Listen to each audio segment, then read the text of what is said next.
Live from WKMG, the Problem Solvers, this is Local 6 News at 6. Right now, a teen found stabbed to death on the street and right near his home tonight. Who police think attacked him and why?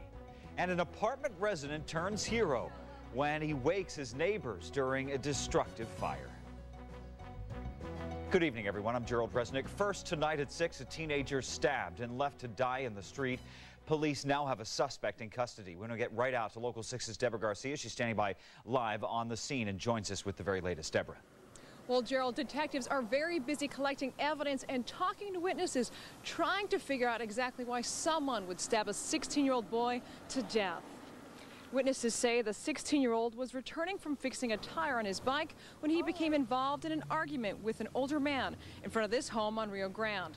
During the fight, the teenage boy was stabbed by the older man and later died at ORMC. Witnesses to the stabbing told Orange County Sheriff investigators where they could find this man. The suspect was picked up at the Marshes Trailer Park and is being questioned by homicide detectives. But at this time, the motive behind the stabbing is still unknown. Some sort of altercation ensued in front of 1306 Rio Grande between a black male, 16-year-old, and a white male, approximately 50 years of age. At this point, we don't know what the motive or what started the fight. He was just a child.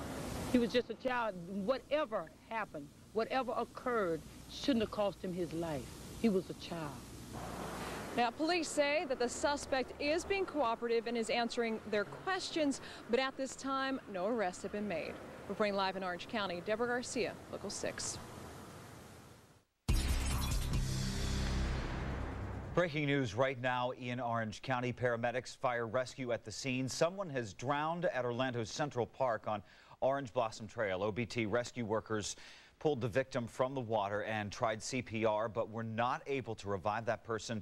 We will have much more information on the drowning, who he may be, tonight at 11 o'clock. Moving on right now, quick thinking saves lives at a potentially devastating fire. This happened at the Barrington apartments off 436 in Apopka. Fire officials say the whole building could have been engulfed in flames, but thankfully a good Samaritan was there and was there because little damage and everyone got out okay. Local 6's Vanessa Medina has the story from Seminole County. Of course, the apartments are connected, and as you can see, it's near a wooded area. So if it weren't for the fast action of the Good Samaritan, things could have been much worse.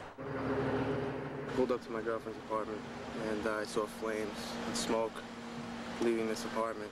Joseph Donadio immediately called 911, yanked on the fire alarm, then took matters into his own hands. I ran, started banging on everybody's doors, and got everybody out of the apartment.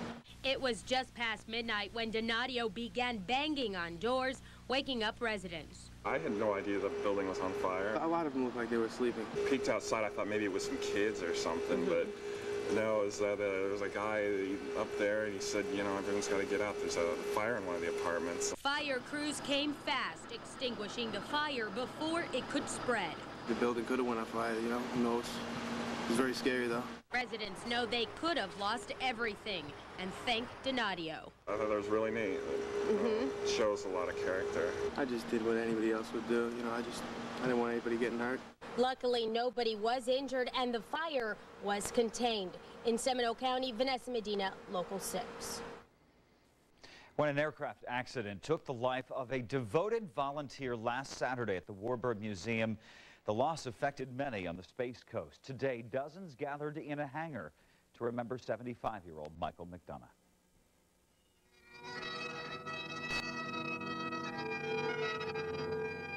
A memorial befitting a fallen soldier, or in this case, a fallen sailor, retired Navy Crew Chief Michael McDonough. It's hard to really put in words how much he really meant to us, because we praise him, thank him, celebrate what he did for us. He spoke these words, and I believe they're our words for the way we all feel. It's like losing a brother. Friends at the Valiant Air Command's Warbird Museum in Titusville say they can't say enough about McDonough, his devotion in his retired years, restoring these retired planes. They say he died doing what he loved when part of a plane collapsed on him. For this memorial, the plane he loved the most, the Tycho Bell, towering over his crew and his grieving family, finding strength in the work he did. I will pick up where he left off. Fixing these planes so they can fly again. Mike's family says he'd watch with a smile. It was obvious to me that he touched a great many people as for the amount of people that were here today, and it was a great tribute to him. Thank you all for honoring him today, and thank you, Dad, for being in all our lives.